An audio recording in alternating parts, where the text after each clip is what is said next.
Қытайдағы 3 миллион қазақ бізге кім? Ол өзіміздің қазақ, тура өзің сияқты қарагөз қазақ. Ол жерде қазақты тегі бойынша айтсақ, ол кәдімгі орта жүз алтарыстың Найманы мен Керейі. Ал сол Найман Керейдің бүкіл туысы Шығыс Қазақстанда, керек десеңіз, мына Қостанайға дейін қалың Найман Керей жатыр. Балталы бағаналы ел аман бол деп Қызылордаға дейін жатыр. Ол Қытайдағы жатқан қазақ кім? Кешегі атақты Қарқара көтерілісі кезінде, Албан көтерілісі, Албан қырғыз көтерілісі кезінде, аманның жоғынан аман келді, Тайманның соғысы кезінде Қытай асқан Албан мен Суан бар. Ал Қытайдағы қазақ кім? Ол қазіргі Қазақстан Республикасының екінші реткі президенті болған Қасым-Жомарт Тоқаевтың елі, жалайырлар сол Қытайда жатыр. Ал Қытайда кім бар? Анау Шымкентте жатқан, Шымкенттің елі болып, тіпті Өзбекстанда қазақтардың елі болып кететін Қоңыраттар да Қытайда жатыр. Сайрам көлінен Ілеге қарай жүргендегі Алмалысай деген ауылда сол қалың Қоңырат бар. Қытайдағы қазақ кім? Бұратала облысының Арасан ауданында Қыпшақ жатыр. О, біле білсе, сол Бекболат Тілеуханның туысы орта жүздегі. Біле білсеңіз, Қазақстанның бірінші ханымы болған Сара Назарбаеваның елі, қалың сол жердегі Қыпшақтар жатыр. Қытайдағы қазақта бәрі бар. Алты алаштың баласының бәрі бар. Сол Қытайда кезінде анау ашаршылық заманда қашып барған қалың қазақтың ішінде кіші жүздің елдері де бар екен, Алтай бетінде, Тарбағатай бетінде. Оны да кейін 90 жылдарда шежіре жазғанда елдер біліп жатыр. Сонда бұл Қытайдағы қазақтың бүкіл руы жатыр деп айтуға болады. Біреу аз болар, біреу көп болар. Сондықтан Қытайдың қазақ екен, Ресейдің қазақ екен, Моңғолияның қазақ екен, Өзбекстанның қазақ екен деп бөлейік алалайық деп тұрған жоқпыз. Ол жердегі халық қазақ. Бұл менің бірінші айтатыным. Егер бүгін Қытайда қазақтың басына осы зұлмат көтерілгенде ер азамат болып, еркек тоқты құрбандық деп кеудемізді керіп тұрып, кешегі Оспан Батырша, кешегі Қаракерей Қабанбай Батырша бұған қарсы шаппағанда, Қытайда дәл осы сәтте, міне бұл ел 3-ші жылына басып бара жатыр. Қазақ қалар ма еді? Қалмас еді. Азуын айға білеген Қызыл империяның бүкіл әлем қауымдастығы алдында тізесін бүктіріп, солардың кеңірдегіне тұрған ертөстіктің қылышы болып, сол Қызыл Айдаһармен алысқан кім? Біз қазақтарымыз. Сол Қытайдағы бүкіл қылмыстың, істеліп жатқан геноцидтің, қазаққа, ұйғырға, қырғызға, өзбекке, тәжікке жасалып жатқан геноцидтің әлемдік қауымдастыққа берген арызының 90% қазақтардың қолынан шықты. Ал Қытайда қаншама Тибет, Моңғол, екеуде мұсылман емес, буддистер. Ал қаншама ұйғыр бар. Түркияда 500 миллион, Еуропада жүрген қанша миллион ұйғыр бар. Бірақ олардың ешқайсысында дәл біз бергендей дәлелдер, фактілер, видео арыздар болған жоқ. Біз жазбаша арызға бас бармағының ізіне дейін алдық. Фингерпринт алдық. Біз видео арыз алдық. Арызданушы кім? Қытайда қамалған туысын кім? Ол қашан қамалды, қай жерде қамалды, не үшін қамалды? 5 фактті беріңдер деп бүкіл әлем қауымдастығына үлгі көрсеттік. Біз сол арызды, фактіні жинағанда бар, басқа қорлық көрген қауымдар дәлел фактіні жинай бастады. Біз сол арызды бергеннен кейін Біріккен ұлттар ұйымы Қытайға бірнеше мәрте ескерту жасады. Біз сол арызды бергеннен кейін әлемдік ірі ақпарат құралдары Қытайға журналистерін жіберуді қатаң түрде талап қылды. Біз сол арызды бергеннен кейін Еуропарламент Қытайға қысым жасады. Біз сол арызды бергеннен кейін Трамптың Қытаймен екі ортадағы сауда келіссөзінде Қытайға қарсы салықтар көбейтілді, санкциялар салынды. Біз бергеннен кейін бүкіл адамзат Қытайда болып жатқан сұмдықтың не екендігін білді. Ал соны Қытайдың Қазақстандағы бас елшісінің өзі мойындамай қойған. Ең соңында мойындады. Бас елшісінің өзі ондай жоқ деген. Ең соңында біз кәсіби білім беру орталығын аштық деді. Ал соның барлығын біз кім дәлелдеді? Біз дәлелдедік. Қытайда қазақтарды мәжбүрлі түрде жер астындағы заңсыз зауыттарға жұмысқа салып, айлық бермей, ақша бермей, бала шағасына көрсетпей, құл қылып, яғни мына өркениет заманда құлдың еңбегін пайдаланып отырғандығын кім ашты дүниеге? Біз аштық. Кім ашты дүниеге? Associated Press-тің журналисті Дей Кенг Джумон ашты. Ал осының бәрін ұйымдастырып, кімнің туысы заңсыз зауытта, заңсыз мәжбүрлі еңбекке жегілді? Халықаралық Біріккен ұлттар ұйымы тыйым салған 82 жылғы мәжбүрлі еңбекті. Соның бәрін дүниеге фактісімен ашқан біз. Қытайдағы полицей Баймұратты кім ашыққа шығарды? Біз. Нью-Йорк Таймсқа Баймұрат шығарған кім? Біз. Қытайдағы мәжбүрлі еңбекті Гүлзира Әуелхан ашты ма? Ашты. Кім шығарды ашыққа? Біз. Сайрагүл Сауытбайды әлемдік ақпаратқа бірінші көтерген кім? Біз. Ендеше бүкіл Қытайды, бүкіл адамзаттың алдында тізелеткен, кеудесін басқан, аптығын басып, арынын қайтарған біз қазақтарымыз.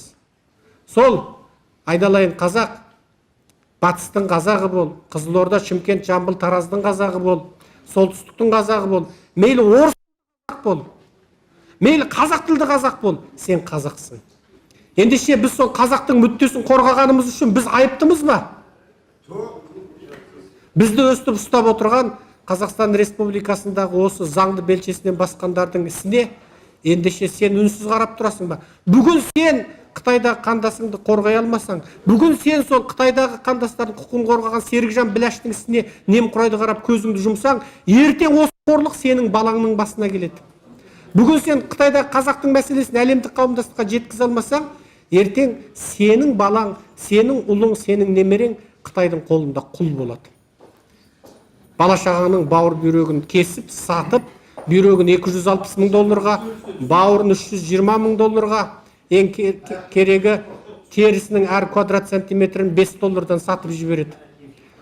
Сол Қытайлар сатқан адамның терісінен жасалған ішектерден сенің немере шөбередерің гитара, домбыра жасап шертіп отыруы мүмкін.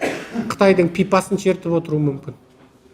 Сол Қытайдың қорлығына қарсы аттандап қарсы шапқан біздің не жазығымыз бар? Бізді қамайтындай 4 ай бойы өзіміздің үйімізден, бала шағамыздан айырып, албаты қамайтындай бұл не сұмдық бұл? Ал осындай қорлыққа көніп отырған қазақ сен кімсің? Бүгін біздің басымызға түскен осы нәубет, бүгінгі мына қиянатқа сен үндемей отырсаң, онда сен дайындал. Біріншісі, бұл қорлықты Қытайдан сен осы дүниеде көресің. Екіншісі, аққа жақ бола алмағаның үшін, әділетке жаршы бола алмаған үшін Құдайдың алдында көресің.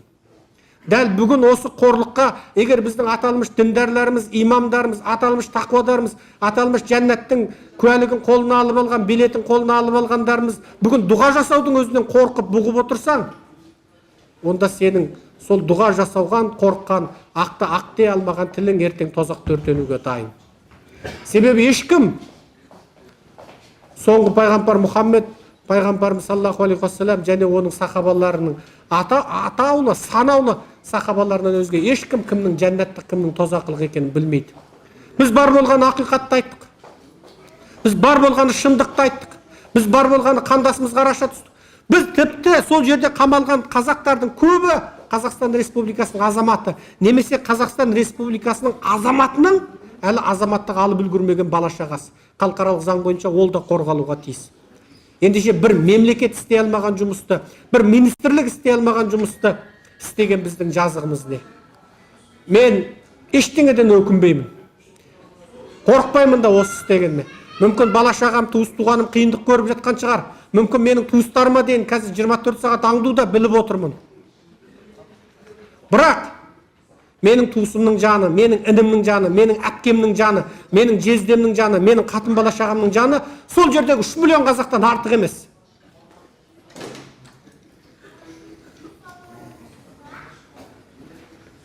Әркім өзінің қатын бала шағасын ойласа, әркім өзінің інісін, әпке бауырын ойласа, онда Қытайға құл болып қарап отырамыз ба? Кешегі миллиондаған қазақ не үшін құрбан болды? Адам құсап кеудесін керіп тік өмір сүру үшін құрбан болды солар. Не үшін кеудесін оққа төседі? Адамдық ұятымен, ұжданымен өлейік. Өмір сүрсек адам құсап тік тұрып өмір сүрейік деді. Ендеше әрбір рухы жасаған қазақтың жігітіне әсіресе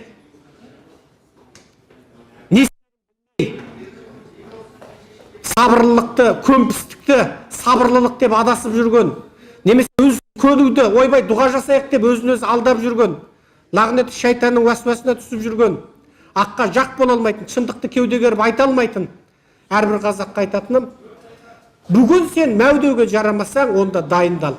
Біріншісі оның жазасы бұл дүниеде ұрпағыңнан тартасың, екіншісі ол дүниеде Құдайдан тартасың. Әрбір аққа жақ бола алмаған адам осы сын сәтте байқалады. Не ақсың, не қарасың. Бір нәрсені айтайық. Құдайға жағу бар да, шайтанға жағу жоқ. Шайтанға жағу бар да Құдайға жағу жоқ. Ақиқат ащы болады және оның бодауы болады.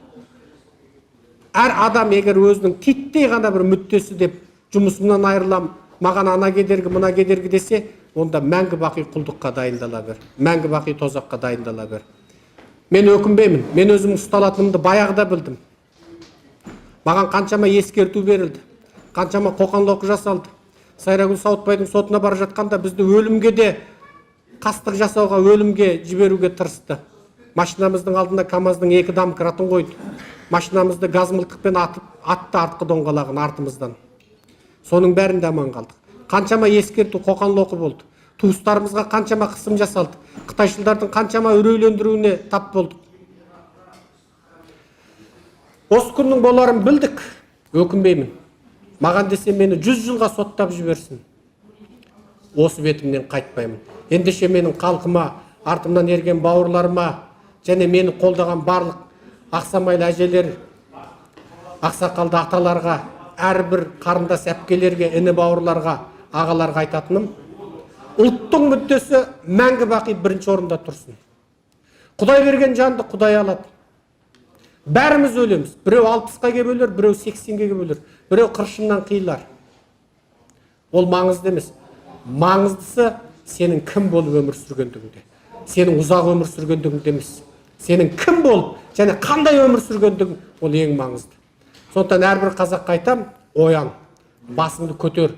Ұлттың намысы тапталып жатқанда, ұлттың мүддесі тапталып жатқанда, қазақтың қызын қытайлар шырылдатып қорлап жатқанда, қазақтың жігіттерін қытайлар қорлап, бүйрегін, бауырын сатып, терісіне дейін сатып жатқанда, қазақтың атпал азаматтарын, қыз жігіттерін бала шағасынан Қазақстаннан айырып, қорлап, ақысыз құлдық жұмысқа жегіп жатқанда, сенің Қазақстан мемлекеттігіңді мойындамаймын деп, Қазақстан Республикасының төл құжатын алған азаматыңды түрмеге тығып жатқанда, сен үнсіз қалдың ба? Онда сен тек құлдыққа лайықсың. Әр қазақтың азаматы ұйықтап кеткен намысыңды оят, қалғып кеткен ұятыңды тірілт. Ұят үшін, ұлт үшін, қазақтың ұлттық намысы үшін, Қытайдағы 3 миллион қазақ үшін, әрберден кейін сенің жеріңе анталап, сілекейін шұбыртып, бүкіл Қазақстанды жаулап алам деп тұрған, Балқашқа дейінгі жер менікі деп оқулығына егізіп тұрған Қытайдың арам ниетіне қарсы тұр. Бүгін сен Қытайға қарсы тұрмасаң, мәңгі бақи құлсың. Сөзім тамам.